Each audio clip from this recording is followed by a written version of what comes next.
हरिया और धारा एक मुफलिस जोड़े थे। इनका एक फर्जंद था, गोपाल। गोपाल पढ़ाई लिखाई में बेहद होशियार था, हमेशा जमात में अव्वल आया करता था। देखिए अब्बा, मैं फिर से अव्वल आया और इस मर्तबा मास्टर जी ने मुझे चॉकलेट भी दिया है। वाह, बहुत खूब बेटा। ऐसे ही हमेशा हमारा नाम रोशन करना गोपाल। जी अम्मी। सभी बेहद खुश थे। अब मुझे दूसरे गांव के बड़े स्कूल में जाना होगा। वो जो बगल वाले गांव में है वहाँ? हाँ हाँ वहीं। वो तो बहुत दूर है, तुम कैसे जाओगे इतनी दूर? अम्मी, मैं चला जाऊंगा। मेरे कई और दोस्त भी उसी स्कूल में जाने वाले हैं, उनके साथ मैं भी चला जाऊंगा। ये तो बहुत अच्छी बात है, तुम्हारे साथ तुम्हारे दोस्त भी होंगे। बस बरसात में तकलीफ होगी, 5 किलोमीटर भीग कर जाना होगा। भीगोगे क्यों? हम तुम्हारे लिए छाता ले लेंगे। अम्मा, हमारे पास खाने को भी पैसे नहीं है, छाता कहाँ से लाएंगे? बेटा, अभी बारिश आने में 1 माह है। 1 माह में हम इतने पैसे तो जमा कर ही लेंगे कि हम तुम्हारे लिए एक छाता खरीद सकें। हकीकत में अब्बा? हाँ बेटा, तुम फिक्र मत करो, तुम बस अपनी तालीम पे तवज्जो दो। हरिया एक बांस की टोकरी बनाने वाला कारीगर था। वो जंगलों से बांस की लकड़ियां तोड़कर लाता था और फिर उनसे टोकरियां बनाया करता था। इन टोकरियों को फरोख्त करने के लिए वो दूर दूर के बाजारों में जाया करता था। टोकरी ले लो, टोकरी। 30 रुपये, 40 रुपये, 50 रुपये। वो वाली कितने की है? जी 50 रुपये की। अरे बाप रे, ये तो बहुत ज्यादा है। वो टोकरी 30 रुपए में देनी हो तो दो। कम से कम 35 रुपये तो दे दीजिए बहन। नहीं नहीं, 30 रुपए में ही दो। ठीक है, ले लीजिए।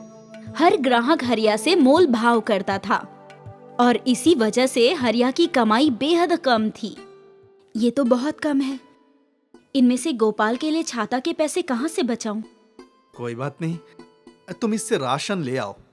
कल मैं देखता हूँ, शाम को बाजार भेजाऊंगा, शायद और टोकरियां फरोख्त हो जाएं। ठीक है।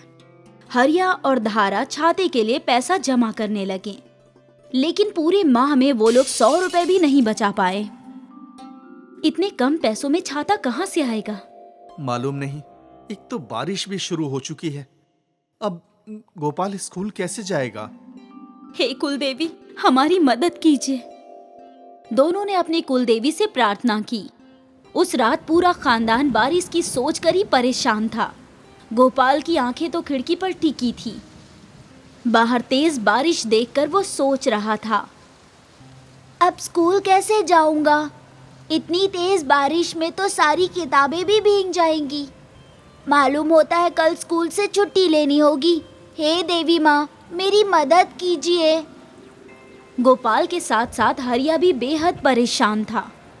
अगली सुबह बारिश और तेज हो गई। अम्मा, ये बारिश तो रुकने का नाम ही नहीं ले रही है, मुझे स्कूल जाना है। फिक्र ना करो गोपाल, बारिश रुक जाएगी। गोपाल पूरे दिन बैठकर बारिश को देखता रहा।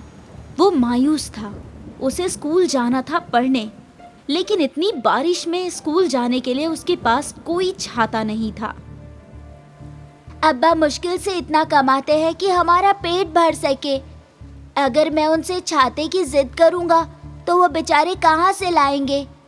कोई फर्क नहीं पड़ेगा अगर मैं कुछ रोज स्कूल ना जाऊं तो।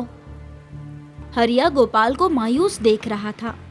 सुबह से रात हुई और सभी लोग सो गए। अगले दिन भी यही हाल था। बारिश होती रही और गोपाल स्कूल नहीं जा पाया। अब वो और भी ज्यादा मायूस हो गया था। हे देवी, मेरी प्रार्थना सुन लो, बारिश रोक दो, मुझे स्कूल जाना है। गोपाल की ये प्रार्थना सुनकर हरिया भी बेहद मायूस हो गया। कैसा बाप हूं मैं, अपने बेटे की एक भी ख्वाहिश पूरी नहीं कर सका। मुझे तो डूब मरना चाहिए। ये दिन भी गुजर गया और तीनों खाना खाकर सो गए। हरिया के ख्वाब में उसकी कुलदेवी आई। हरिया, तुम खुद को इतना लाचार ना समझो। तुम्हारे हाथों में तुम्हारी परेशानी का हल है। मैं समझा नहीं देवी माँ। तुम बांस और लकड़ियों का छाता बनाओ। बांस का? जी देवी माँ। और फिर हरिया की नींद खुल गई। उसने घर में पड़ी लकड़ियां तलाशी और बांस भी, और फिर लकड़ियों और बांस को जोड़कर एक छाता बना दिया। सुबह जब गोपाल उठा तो उसके बगल में एक छाता था।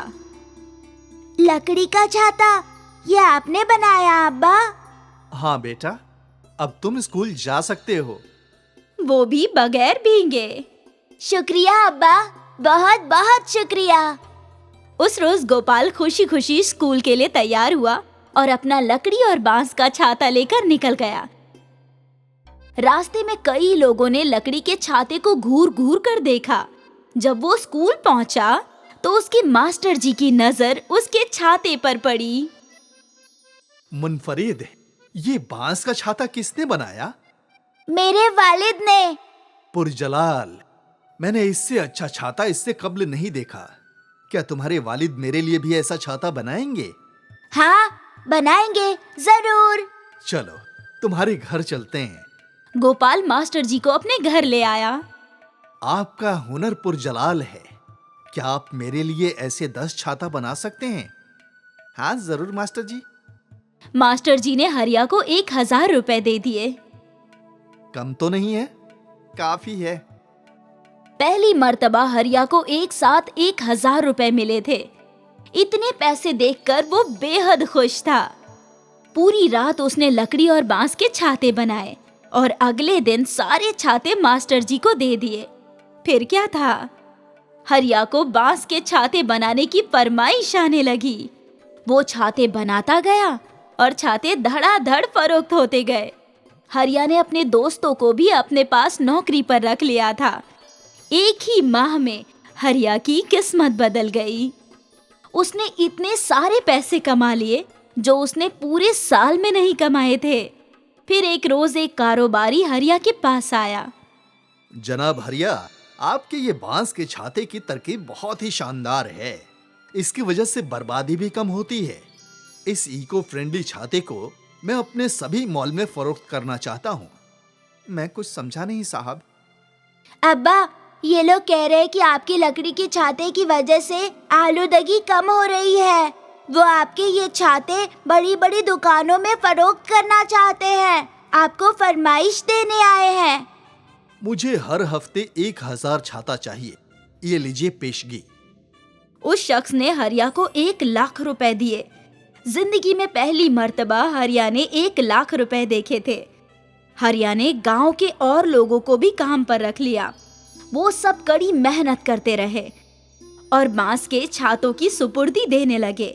देखते ही देखते हर मॉल में हरिया के बांस के छाते फरोख्त होने लगे और हरिया को एक बहुत ही अहम इनाम से नवाजा गया।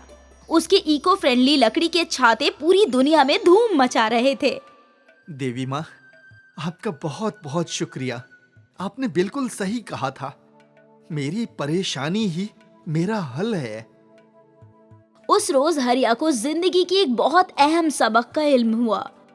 उसे समझ आ गया कि जिस बारिश को वो परेशानी समझ रहा था, वही बारिश उसकी किस्मत को खोलने का रास्ता था। इसलिए दोस्तों, परेशानियों से भागने में नहीं, बल्कि उन्हें हल करने में ही कामयाबी है।